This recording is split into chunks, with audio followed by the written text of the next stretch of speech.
Good morning. Thank you. It's been great to be here and listen in for the last hour and a bit, so thank you for allowing me to be here. A couple of things I'm going to do is embarrass the organisers by saying if you're looking for me under any of that, it's wrong. That's not how you spell my name. So if you want to Google me or find me, I'm Connolly. I know that. And I'm not the Commissioner of Children, I'm the Commissioner for Children and Young People. So it always makes me happy to go to a place of education and be able to say, wrong. So don't look for me under any of those titles. Look, we had a bit of an hour or so planned for this. We're going to cut it back because you've been sitting, I think, and doing work, and I think there's other things that you want to do later in terms of consultation as well. What I thought I might do is cut out a whole heap of stuff I was going to run through, maybe just give you a bit of an overview of my role, and then really have an opportunity for you to connect to me in some way by asking questions or putting issues on my table. So if that's okay with you, that's what we'll do. Yep. So I'm going to push my timer button to make sure my phone tells me when I've talked long enough. Look, I am the inaugural Commissioner for Children and Young People in South Australia. So if you've never heard of the role or you've not heard of me, that's fine because I'm the first. And I've been around for 2 years. So I started in 2017, and my role was essentially came out of the Nyland Royal Commission. So there were the 254 recommendations, I think, and one of them was to have a Commissioner for Children and Young People in South Australia. That was to take us in line essentially with the rest of Australia, which every state and territory at that point had a Commissioner of some description.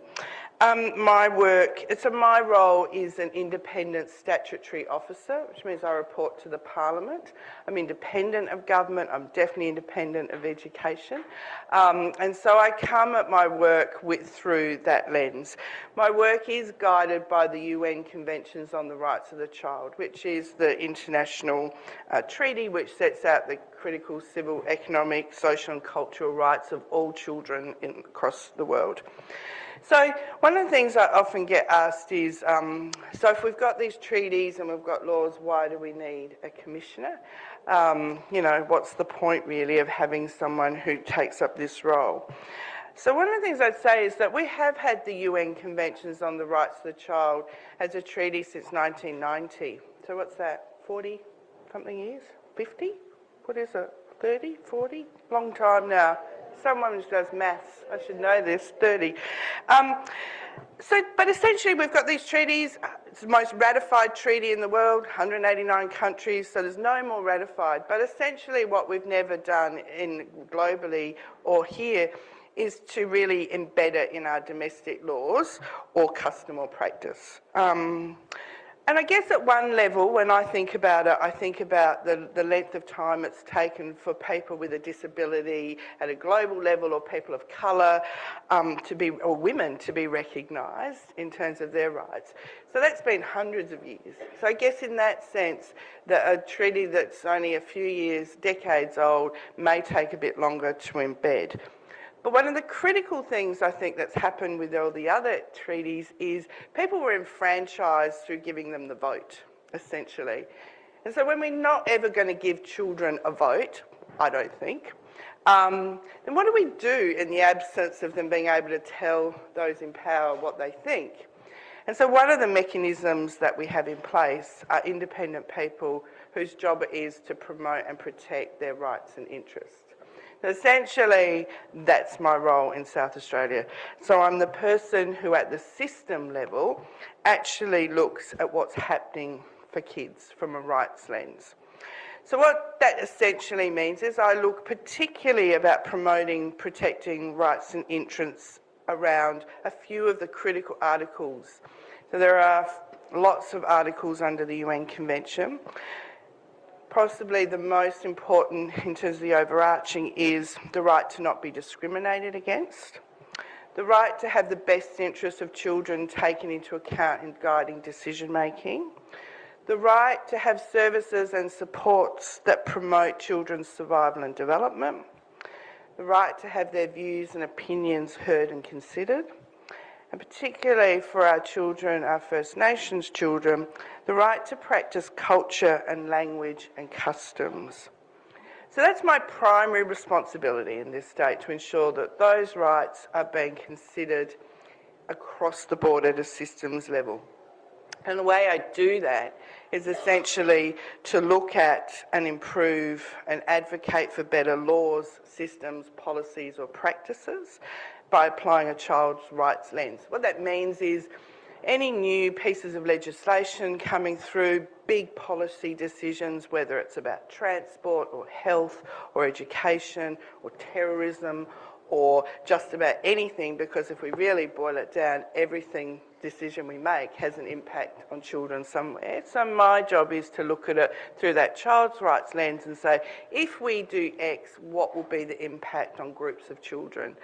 And the other, so that's a really critical part of the role. It's probably not the thing that I love the most. It's a lot of writing, it's a lot of reading. But the thing that's really of importance to me is the stuff I do around representing the views and experiences of children through direct consultation with them. Because one of the things we know is if we actually ask kids about their views and experiences, they're very different to us as adults. Their whole worldview comes from a different place. And it's only when we really ask them that we actually get to understand the impact of the things that we think work in a certain way that actually don't work like that at all if you're on the receiving end. And I think there was some talk about that a minute ago about what happens when a child sets their own goals or can actually be engaged in their own learning is a much better outcome than if it's just given to them and pushed down. We know that as adults, we don't like people telling us what to do. We like to actually feel that we've got some sense of agency in that space as well. So I do a lot of that work in actually asking kids, so what does this system feel like to you? So currently, and I've left a few things up there on the table as a bit of a taster. So I did a big report into the review of the Family Law Act, which is happening nationally. But I was one of the only people in the country who went and asked kids about what it meant when their families were separating and what they actually thought was going on and what they wanted for themselves. Likewise, I'm doing a really interesting piece at the moment on kids who are being kicked off the bus from buses because they don't have their student ID card on them, even though they're in uniform and got a school bag and hanging out with all their schoolmates, and they're on at 3 o'clock in the afternoon. But apparently that's not enough in this state to say that you're a child and should have a concession ticket. So there are lots of those kind of issues that I deal with, which are pretty interesting. But I think the other really important part is also that it's not just about me doing that. So I spend a couple of days every week in direct conversation with kids. It's the best part of what I do, and I travel far and wide to do it.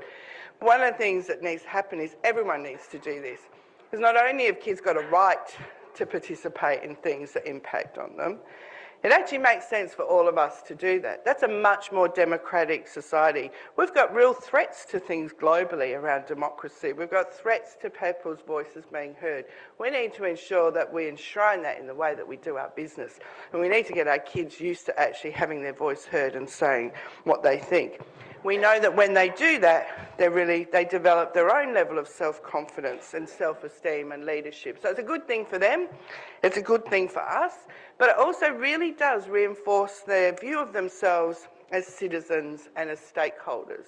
They get to think of that they matter in ways that telling someone that they matter never gets to. If you really want someone to think they belong, include them. So I think that's the really, really important part of the kind of work that I do. So I sit at a systems level.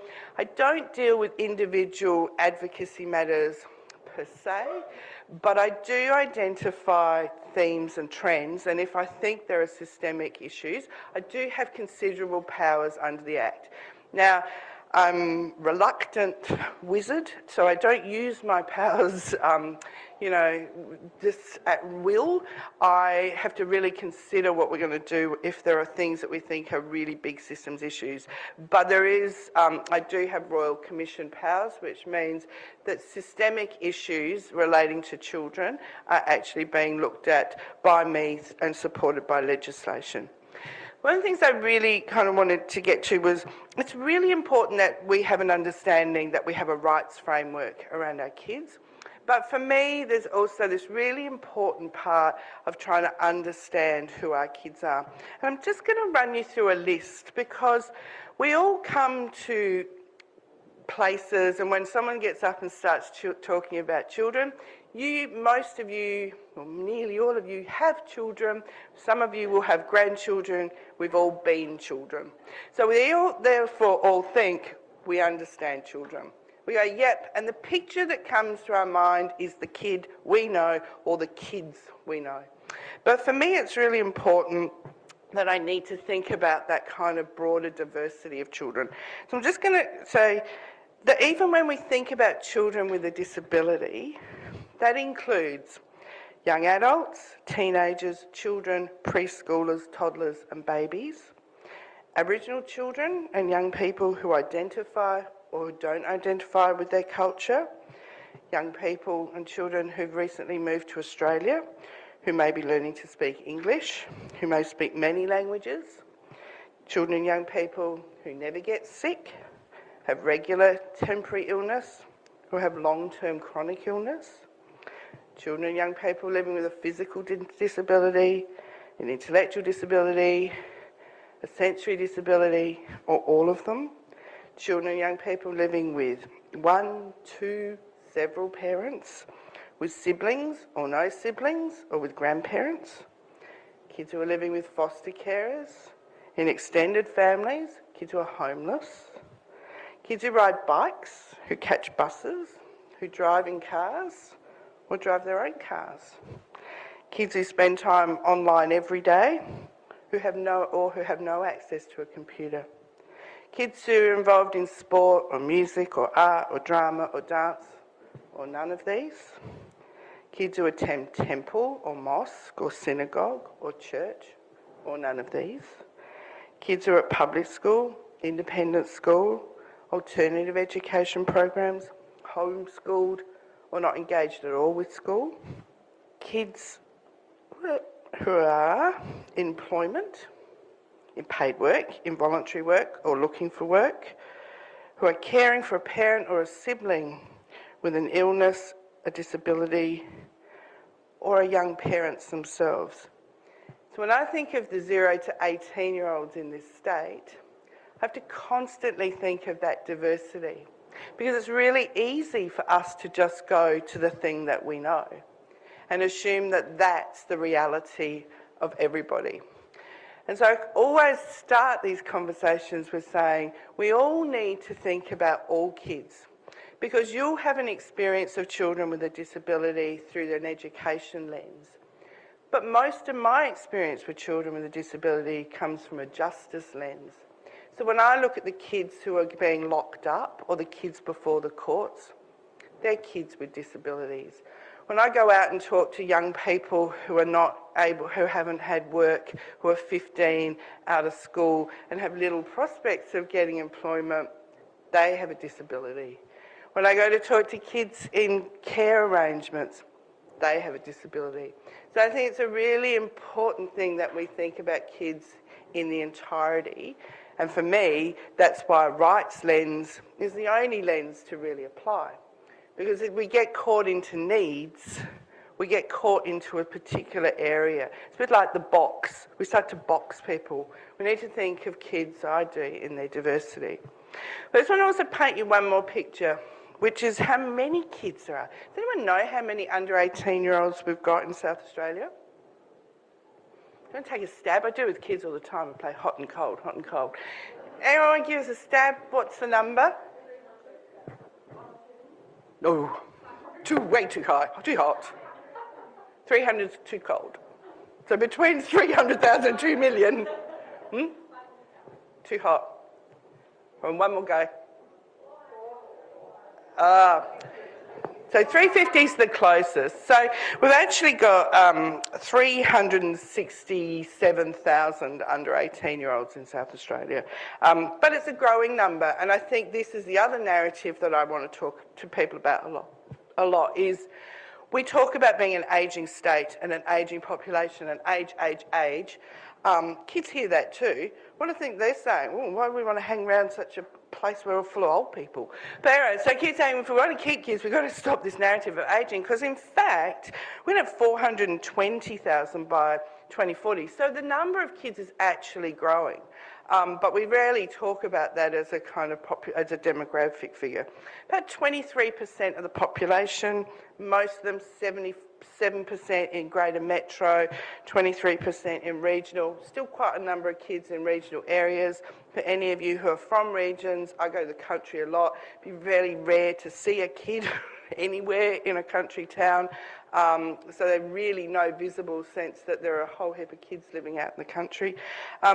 267,000 of them in the public school sector, and the rest, as we said, 18%. So that's 65% in public education. There's a lot. 18% in independent and Catholic, so it's 17%. You start talking about numbers, it's kind of interesting. We've got 29,000 kids with a disability, about 24,000 from culturally, linguistically diverse backgrounds, about 23,500 unemployed 15 to 24-year-olds, so that's a really big number. About 22,000 preschoolers, 20,000 births a year, 17,000 Aboriginal children. And then we get really low. Then we start to talk about the number of children on care and protection orders, which is a lot of the kind of numbers we hear, 4,000. 2,000 homeless, 300 kids in juvenile justice, and 56 kids locked up on an average basis. So we start to think about kids in their numbers. We often focus on the kids who are doing it really tough, and that's understandable. But we've got to put that in perspective as well. So we say, you know, it's probably a 70-20-10. 70% of kids are doing okay. 20% are struggling and 10% are doing it really tough. We can't just concentrate. So someone like me can't just be on the doing it tough end, because if no one is looking to prevention and early intervention, then we'll just be focusing at that end. So I spend a lot of time ensuring that we're building the capacity of all kids and building aspiration and ensuring the kids who are struggling can move to be kids who are doing all right, and kids that are doing all right can stay doing all right. So I look at my work across the whole spectrum, not just at one particular place in that.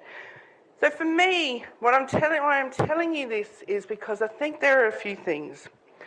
If we're really, really serious about making sure that South Australia is a place where kids live great lives and that where we have the best outcomes for them, then we do actually have to understand their rights, and we need to understand that we need to promote and protect their rights.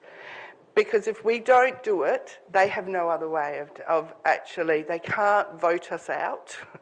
And they can't do much really because they are in a situation of less power. So it's really important that we respect and promote their rights. It's also really important, as I said, that we understand their diversity and the numbers. So we know what we're talking about. We know what the size of the issue is that we're trying to deal with, so that we can actually have strategies in place that match the kind of level of the issue. And we also really do need to understand the world that they live in and the world that they experience. I was going to go through a whole heap of stuff. I'm not going to, but I'll come back and I'll tell you the really interesting stuff about the world that we are inhabiting now, and how we really have the digital natives that they are. And remembering that the kids I care about were all born this century.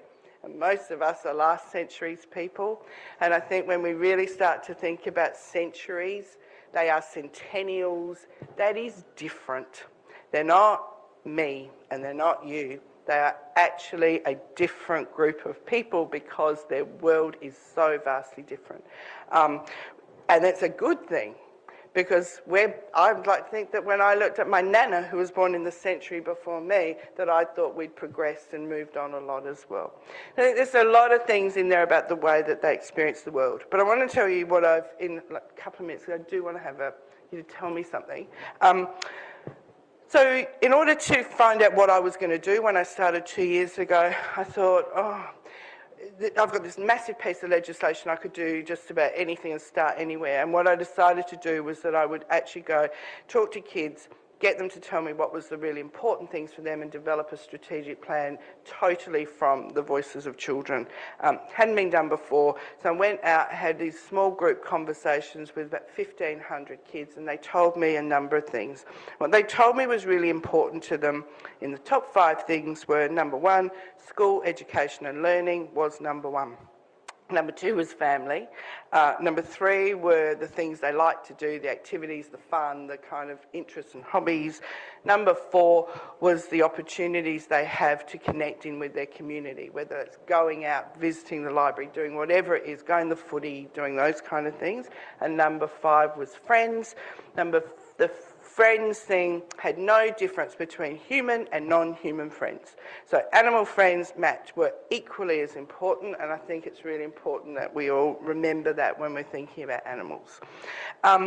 What they wanted to change in South Australia, they wanted more opportunities, top 5, more opportunities, more positive relationships with friends, family and community, prioritising of mental health, equality and more help planning for the future. They were the top 5 things that they would change. And the one thing so then at the end of that process, I asked them, what's the one really important thing you want to tell me and you want me to do in my job so when I come back in 5 years' time, I can tell you that I've done it. Number 1, keep coming out and listening to us and asking us things because nobody else does. Number 2, help poor kids. It's not fair that there's a whole heap of kids who are missing out in our community, and kids talked about poverty a lot. They wanted everyone to get an education. They were incredibly concerned about the education that pushes kids out, so the exclusive nature of education, who's in, who's out. Number 4 was help stop bullying, and number 5 was can you help us feel more prepared for the adult world? So that's what I'm doing. So my plan, all my stuff is on my website, ccyp.com.au. It's there in report format, it's there in strategic plan format. It's essentially what I'm working through now is the implementation of all of those things. On the back table, there's a couple of copies of some things that I've done to do that. Last year, my big report to Parliament was a green one, which is a no bullying report. If you haven't looked at it, I suggest you look at it. It's the first of its kind that talks about bullying from the perspective of children. I have, this year I'm doing a big report on poverty. And next year, my big report is on kids who are excluded from school along the continuum of suspension, non-attendant, like limited hours, the whole box and dice.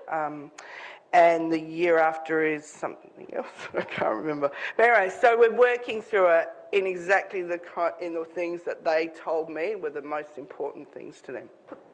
Ask me anything, get me back. Yep. What did they say and what have you found out thus far? I don't know whether that's year 6 that you've got. No. I forgot I've got a little tiny 2-minute video and it will answer your question. So I'll play it. Sorry, you've just reminded. Thank you for asking it. This is a really tiny little vignette of some of the stuff I've had from children.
when you talk to kids, is it mainly the sort of teens and teenagers? Because I noticed that all the age groups on there were sort of like 11 plus. Yeah. So, no, it depends on the topic, really. So when I went out to ask to develop my plan, it was for 4 to 22-year-olds, basically. So, so I did do quite a few preschools. I continue to do preschools. I haven't yet managed to go under 4, but that's, when I work that out, I'll do it. But yeah, 4-year-olds are really insightful into things like poverty in particular. They have a really good they talk about things that they hear and absorb, and talk about the things that the people in their world are worried about. One of the things I am really concerned about is what I call contagious stress, that the people, adults around children who talk about stress, and teachers who come into classes and tell kids, oh, I'm stressed. And I'm not having to go at anyone. It's kind of become a thing that people do. I'm really stressed. Oh. But if that's what you're absorbing, it's like you go and meet someone and they're really stressed, you get really stressed, and you go, oh, I just can't do coffee with this person anymore. What do you think? We kind of have to think about this is en masse. This is like 10 people a day in front of kids telling about how stressed they are. We've got to think.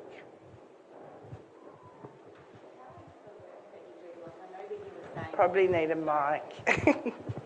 I know you mentioned that the work that you do, you're emphasising to look at the child in whatever manner they present.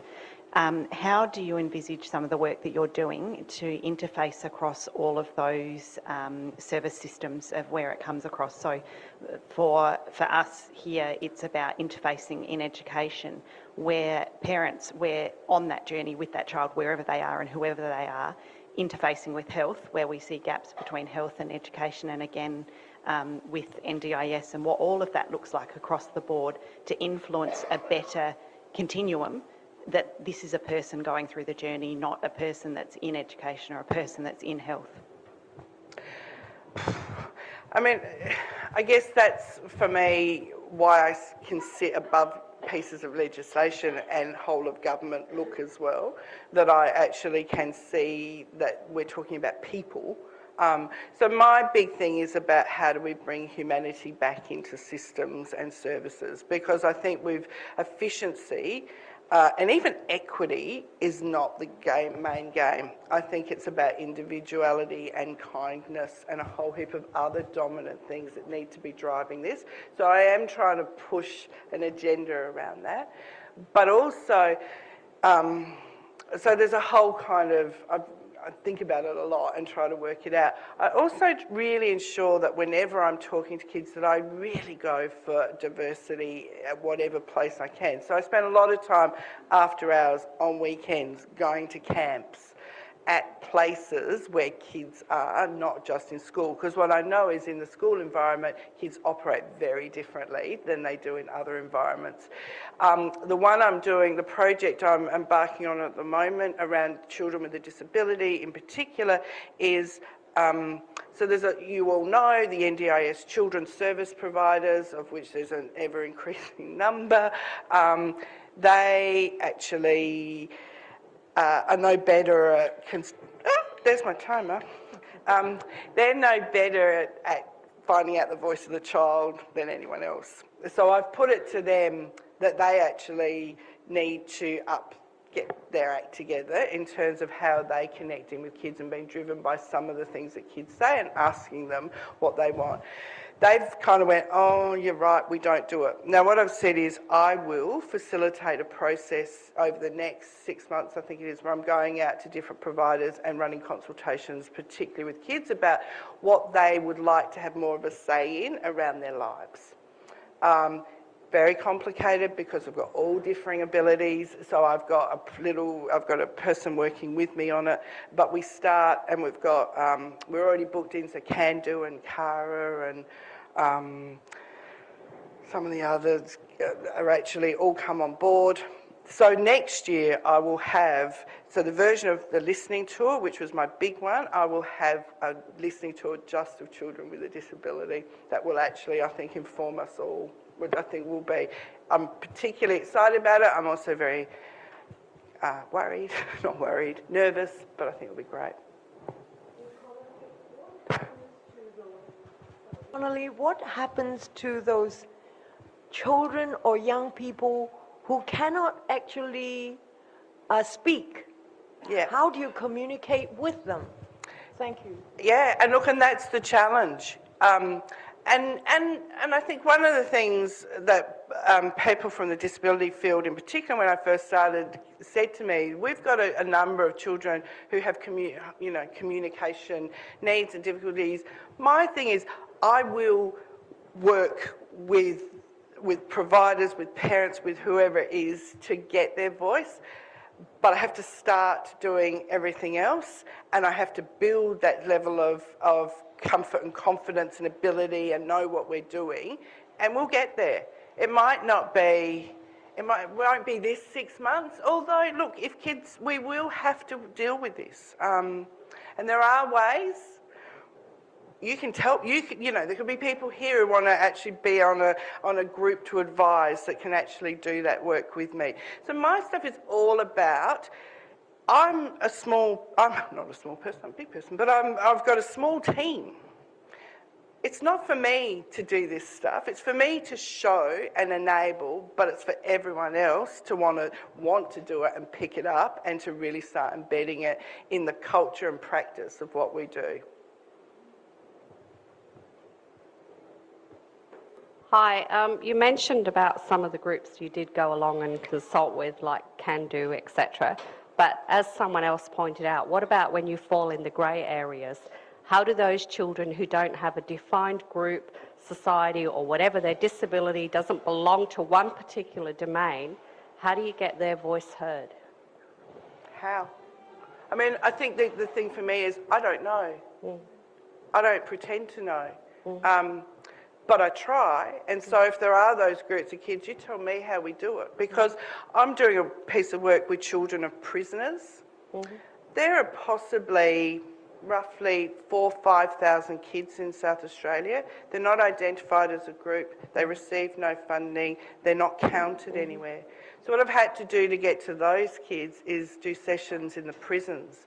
So my current approach is I've been to the women's prison, I've been to Mobilong, I'm off to Cadell, and I'm off to pre-release to actually talk to parents who are incarcerated and then bring their children in and then me do my work with their kids. So I'm open to connecting and doing it in any way possible. I'm not scared of trying, but I don't know. If a young person became aware of you and your position, can they approach you or through your department approach you? Look, kids contact me all the time through our website. The issue is I'm not an individual advocate. So we've got to identify, so it might be that there's a group. So for instance, there's an adult, I can't remember what it's called, Adult Child Chronic Illness Consortium nationally, something like that, don't quote me. But anyway, there's a group, so all of the medical research, I think we've got this massive, big medical research fund that the government nationally set up. There's no children's illness mentioned. It's not reflective of children, it's not there. So when we saw that and stumbled across it, we contacted them and said, do you know that there's no kids? And they went, yes, we're now going to build this kind of network.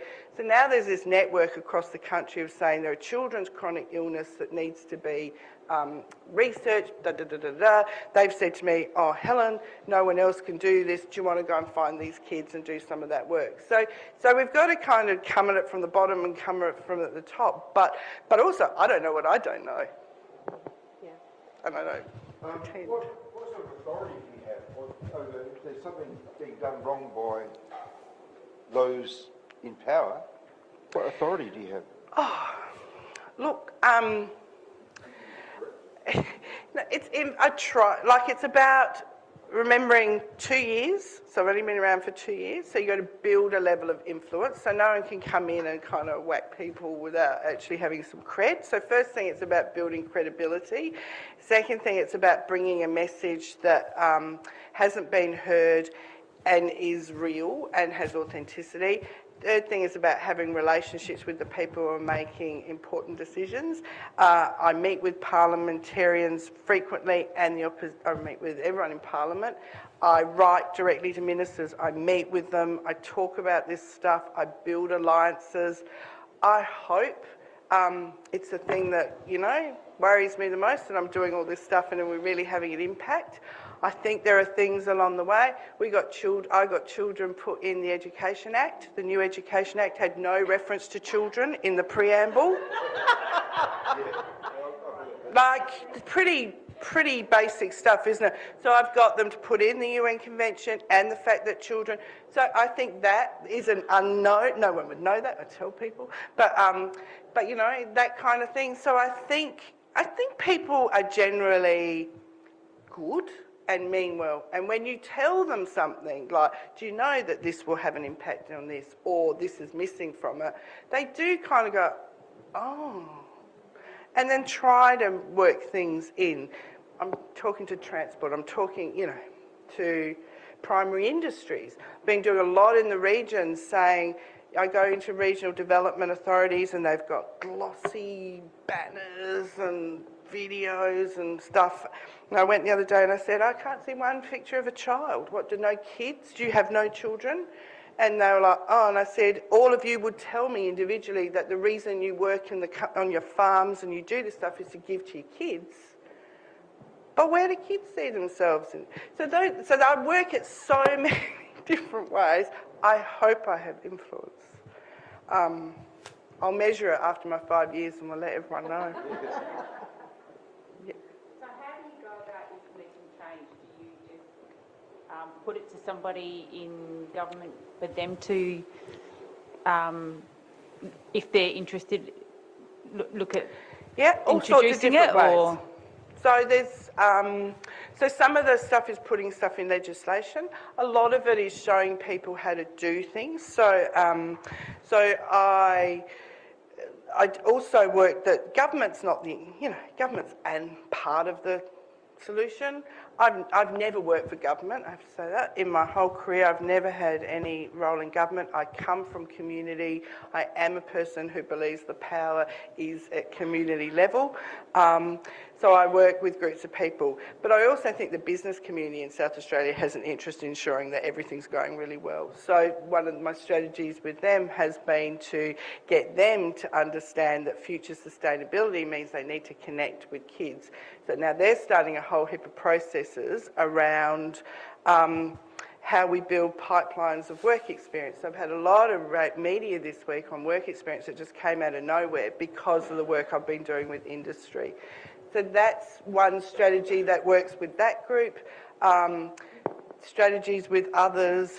I don't know, I'm working with the arts. So I'm working with arts to try and get kids. Jackie's beautiful daughter has been involved in one of the projects that we've been doing where I gave to 10 kids under 14, 10, 11 to 14-year-olds, real money to spend on a real arts administration project. They've done it.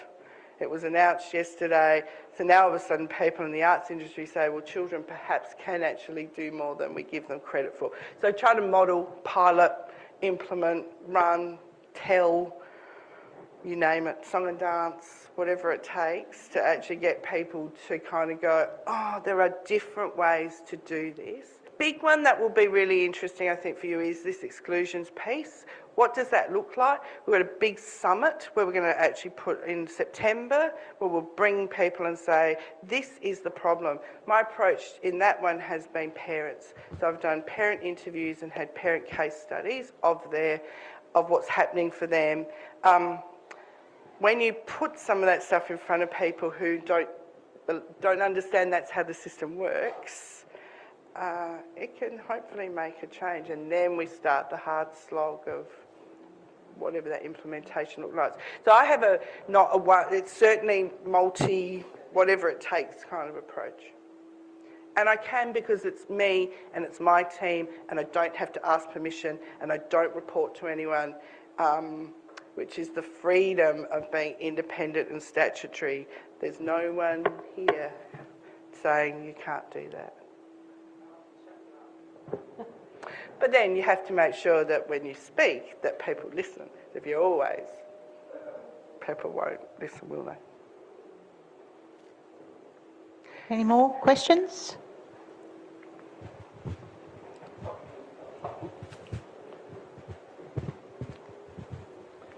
Yeah, hi, I just got a question about some of the groups you've mentioned. Have you done any work with siblings of kids with complex disabilities? Yeah. Because I guess I see, like we interface with the NDIS and, that provides support for the child with a disability, but siblings are often impacted in all those things you mentioned earlier, their ability to participate in sport, mental health and all that sort of stuff. So I have. So young carers groups I've had I've had a real interest in the last 2 years. So I've probably had at least half a dozen sessions with kids who are caring for a sibling or a parent. In terms of where we're going to take that work, we haven't landed on anything yet, but I do regularly connect in with them. So when I consult on, what have I consulted on recently? Poverty. So I've done a big poverty consultation and focus groups. So young carers were an absolute focus of those. So I think I did 3 sessions. So I do try and kind of go, so where there are kids who I know there are issues that impact on them, but they're unlikely to just be there talking about that in a mixed kind of environment, I go to them particularly. So young carers, and I've been to the carers out in the Barossa, I've been to their camps. I think, I feel a really strong connection to kids who are and most of them are talking about their sibling. Because that first one about the meltdown stuff, there's one word on that, but the kind of conversation that the kids were talking about in that group, which was in the Barossa, it was in a small town, everyone staring, that kind of stuff. So there's a lot underneath what's going on there.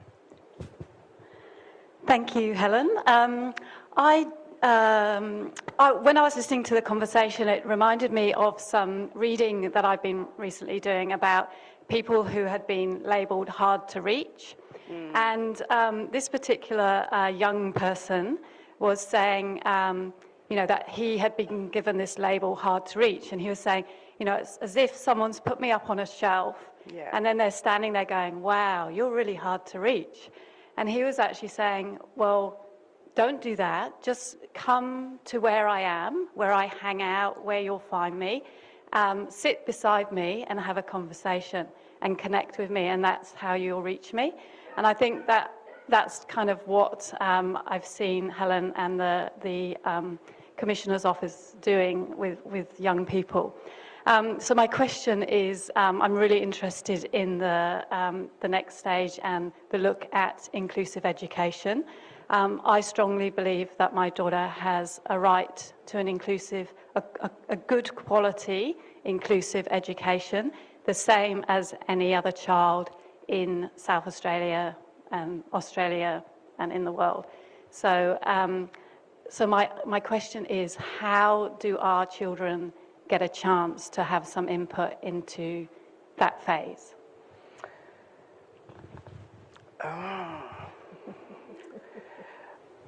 How? I think this is about you telling me how you want me to do this. I am really, and maybe because I've never worked in government, I have a real kind of sense of being a public service, that I need to, whatever you think that I should do, I kind of need to respond. So I think if there are ways that you would like your children asked about what that means, what an inclusive education looks like to them, what they want, what's the things they love about being with mates, all that kind of stuff, we can do that. We can design it. We can. The thing that's really hard for me, and I really take your point about hard to reach, and I need to really reflect, because in the UK in particular, they stopped calling them hard to reach and started calling them seldom heard. And seldom heard, it might be one of your changes on your language stuff as well, because it says that that's about us, isn't it? So we just need to do that. So if you have ways that you think, because I have to say that I do get good access to schools, kind of. But you know, often the things I'm asking are the things people might not necessarily want to hear. The bullying stuff was really interesting. Going into schools and having those conversations was kind of challenging for people. So maybe that's part of what you can work out. If there's a group, if the organising group or the committee or whatever you call want to actually meet with me and work some of this stuff up, absolutely happy to do it. Happy to receive, people go away and people send me all sorts of things. I have a piece in Kiddo magazine, which is for those of you who get to go have coffee in places where they have free magazines. There's a parents magazine, and I've started putting my stuff in there, and people just email me and say, I think this, I think that. So I'm pretty open to whatever suggestions. If it's about, particularly with children with disability, because it is their right to not be discriminated against, and we know they are. I'm happy to finish there. I think if you want me to come back whenever, invite me. I'm more than happy to come back and fill you in on whatever I'm doing. Sure. Don't make it too hard. Yeah. Sorry. Hi. I just wanted to touch on what the guy at the front here said about how do you focus on the siblings. And you went into a conversation about the carers of, siblings who are caring for their brother or sister or their parents. What about the ones who aren't actually caring but are the ones who are getting hurt because of the way that, their siblings are acting? I have a daughter who's got severe anxiety, who is constantly hit, told she's hated. Where do we go for these children? What do we do? And the answer back for me is, it's a really tricky bit, because where's the systems issue may be that there's no support. So it's about what's the kind of, where do you... Yeah. So if they're a group who aren't currently acknowledged or recognised, and maybe that's the conversation with the carers groups that say it's not just not everyone in those carers groups are carers, like they're social support networks for kids. The other one that I found a lot of siblings attending, siblings of kids with a disability, is in the gaming space. So I don't open up a whole can of worms on that, but the kind of organised esports gaming stuff, a lot of those siblings are there as a place to get away from things. But there's a whole heap of other conversations around that. But let's give Helen a clap for a start.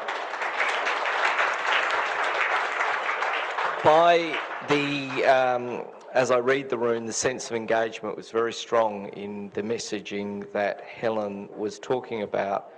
And I suppose one of the ambitions of the forums is always is to connect with the parts of our world, such as Helen, to advance all the rights of children, and in particular the rights of children with disability, and to work with her around some of the complexities that we know and some of the opportunities that we can see.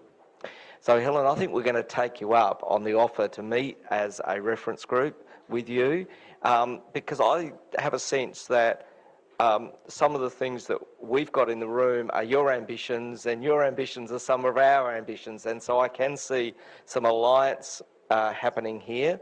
And I think we're very keen for our children to have very much more of a say in their opinion and what they would like to see as reforms for their world. So I've found it really terrific, and I think that we would like to see you back and have probably an ongoing dialogue. So thank you again.